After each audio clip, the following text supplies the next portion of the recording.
O Atlético Goianiense é um time com uma história muito bonita, especialmente dentro do seu estado e nas divisões menores do Campeonato Brasileiro, mas não tem muitas campanhas de destaque na elite do futebol do país, a não ser a sua campanha na Copa do Brasil de 2010, a melhor da sua história. Em 2009, o Dragão conseguiu o acesso para a Série A depois de quase 20 anos e já começou 2010 sendo campeão goiano. Para aquela temporada, o time trouxe o técnico Geninho, que era bem rodado e tinha um estilo de jogo bem defensivo. O elenco era limitado e não dava muita pinta de que ia conseguir nada de muito relevante naquela temporada. Alguns nomes que você pode se lembrar é do goleiro artilheiro Márcio, que é recordista de partidas com a camisa do clube, o lateral esquerdo Thiago Feltra, que jogou no Galo e no Vasco, o volante Pituca, que é um dos pilares do ressurgimento do Dragão, não é o mesmo Pituca do Santos, o atacante Rodrigo Tiuí, que jogou no Fluminense, no Santos e no Sporting de Portugal. O Dragão começou sua campanha na Copa do Brasil contra o Açu do Rio Grande do Norte, venceu com tranquilidade por 3-0 e nem precisou da partida de volta. Na segunda fase, o adversário seria o Bahia, que estava na Série B naquele ano, mas ainda era um adversário difícil até pela sua história e também por contar com Renato Gaúcho no comando técnico.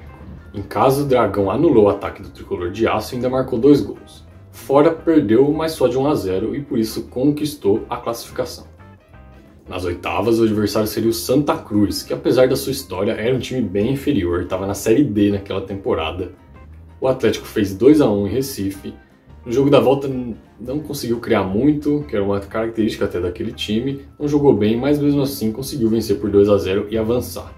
Nas quartas, o Atlético teria seu maior desafio, o Palmeiras. A classificação parecia impossível e pareceu mais ainda depois que no Palestra Itália o Verdão venceu por 1-0 mesmo sem jogar bem com um gol de pênalti nos acréscimos.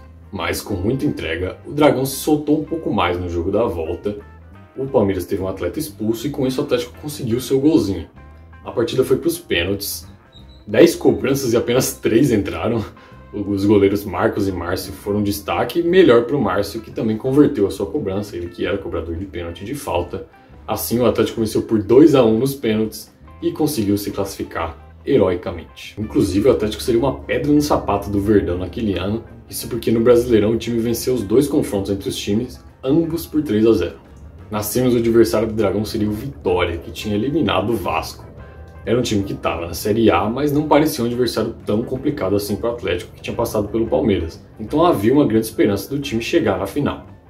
E a esperança só aumentou quando em casa o Dragão venceu por 1-0. O Atlético estava com um pé ali na final, mas o Leão da Barra foi lá e passou o rodo. Mesmo sem jogar bem, acredite se quiser, o Vitória meteu 4-0 no jogo da volta e eliminou o Dragão. O sonho do Atlético foi por água abaixo, o que é mais triste ainda porque o Vitória perdeu a final para o Santos. Mesmo assim, o Dragão teve a sua melhor campanha na história e ainda terminou aquela edição sem sofrer gols em casa. E ainda no fim do ano, o Atlético conseguiria se vingar do Vitória, isso porque os dois times se enfrentaram na última rodada do Brasileirão e empataram. Com esse resultado, o Atlético se livrou do rebaixamento e selou a queda do time baiano, que ficou com a mesma pontuação, mas 2 vitórias atrás.